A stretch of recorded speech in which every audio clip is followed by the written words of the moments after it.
سردیاں اور گرمیاں کیسے آتی ہیں؟ سردیاں اور گرمیاں کیسے آتی ہیں؟ 21 مارچ سے 23 ستمبر تک سورج شمالی دنیا میں ہوتا ہے، اور 23 ستمبر سے 21 مارچ کے دوران جنوبی دنیا میں، جیسے آج کل اب انٹارکٹیکا میں، چونکہ انٹارکٹیکا بھی جنوبی دنیا میں ہے اور سورج بھی جنوب کی طرف تشریف لے گیا ہے، لہذا انٹارکٹیکا میں جو قطب شمالی کے آس پاس جو علاقے ہیں وہاں پر پورے 6 ماہ کا دن چل رہا ہے، کہیں 6 ماہ کا دن، کہیں 5 ماہ کا دن، کہیں 4 ماہ کا دن، وہاں پر مسلسل دن چل رہا ہے۔ اور ہمارے پاکستان کے سائنسدان ہر سال یہی موسم سرما میں، دسمبر جنوری میں یہ جاتے ہیں وہاں پر اپنے ریسرچ کے لیے پانی کی جہاز کے ذریعے، کیونکہ الحمدللہ وہاں جنا اسٹیشن قائم ہے۔ 1992 کے آس پاس اقوام متحدہ میں عالمی کانفرنس میں یہ فیصلہ کیا گیا کہ بھئی فلاں تاریخ تک جو بر اعظم انٹارکٹیکا میں جو پہنچ کر اپنا اسٹیشن بنا لے گا، جھنڈا گاڑ لے گا، آنے والے دور میں اسے ہی وہاں پر جانے کی اجازت ہوگی۔ تو ہم پاکستانی بہت سست ہیں، آپ کو معلوم ہے، لیکن جوش والے بھی بہت ہیں، لہذا ہمارے پاکستان کے سائنسدانوں نے زور مارا اور اس تاریخ سے پہلے پہنچ کر ایک چھوٹا سا کمرہ جنا اسٹیشن کے نام سے بنا کر وہاں پر قائم کر دیا۔ اب اپنے رہتی دنیا تک ہمیں ہر سال وہاں پر ریسرچ کے لیے جانے کی اجازت ہے۔ سبحان اللہ، اللہ تعالیٰ ہمارے ملک کو اور ترقی عطا فرمائے۔ ٹھیک ہے، تو اب سورج جس جہت میں ہوگا ان کا موسم گرما ہوگا، اور مخالف جہت میں ہوگا تو پھر موسم سرما ہوگا۔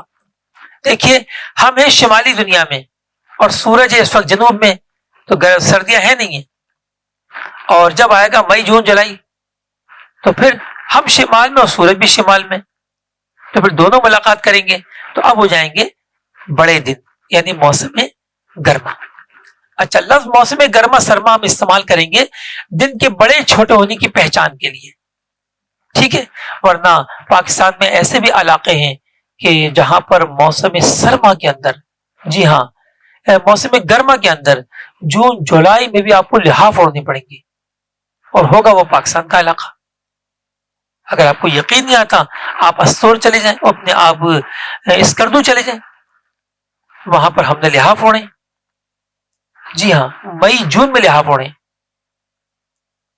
اس کے بغیر چارہ نہیں ہے۔ وادی نیلم چلے جائیں، اور اس سے بھی زیادہ ٹھنڈے علاقے ہیں، بابو سر ٹاپ چلے جائیں، معلم جبہ چلے جائیں، آپ کے مزے کو مزہ آ جائے۔ جہاں پر چائنا بارڈر ہے خنجراب پاس، وہاں فقیر کا جانا ہوا تو مئی کے مہینے میں ہمارے پاؤں کے نیچے برف تھی۔ اب آپ سردی کا اندازہ لگا ہی سکتے ہیں، کیونکہ وہاں برف ختم نہیں ہوتی، پاؤں کے نیچے تو ختم ہو جاتی ہے لیکن پہاڑوں پر باقی رہتی ہے، تو لہٰذا وہاں گرمی کا سوال ہی پیدا نہیں ہوتا۔ ان کی سخت گرمی بھی کراچی کی سخت سردی کی طرح ہوتی ہے، یوں سمجھ لیجیے۔ بعض علاقے ایسے ہیں پاکستان میں کہ ان کی سخت گرمی کراچی کی سخت سردی کی طرح، بلکہ بعض وقت پنجاب کی سخت سردی کی طرح ہوتی ہے ان کی گرمیاں بھی۔ اب ان کی سردیاں کیسی ہوتی ہیں؟ اللہ اکبر، 3 ماہ برف باری ہوتی ہے، پھر سردیاں بھی تو ویسی ہوں گی نا، تو وہ ٹھنڈے علاقے کہلاتے ہیں۔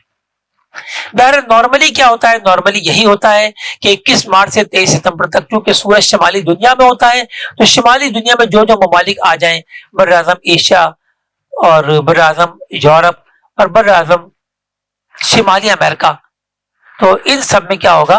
موسم گرما ہوگا۔ اور جب سورج جائے گا جانب جنوب، تو اب جنوبی دنیا میں جو وہاں گرمی آ جائیں گی اور ہماری سردی آ جائیں گی۔ اور پیارے و محترم اسلامی بھائیوں، دو یہ بڑے بڑے موسم کہلاتے ہیں، اور دو موسم ان کے بیچ میں آ جاتے ہیں، اور ان کی ترکیب یہ ہوتی ہے کہ سردیوں کے بعد ہمیشہ موسم بہار آئے گا، یعنی نہ گرمی نہ سردی، اور اسی طرح جب گرمیاں ختم ہونے لگیں گی تو موسم خزاں آئے گا، یعنی نہ گرمی نہ سردی۔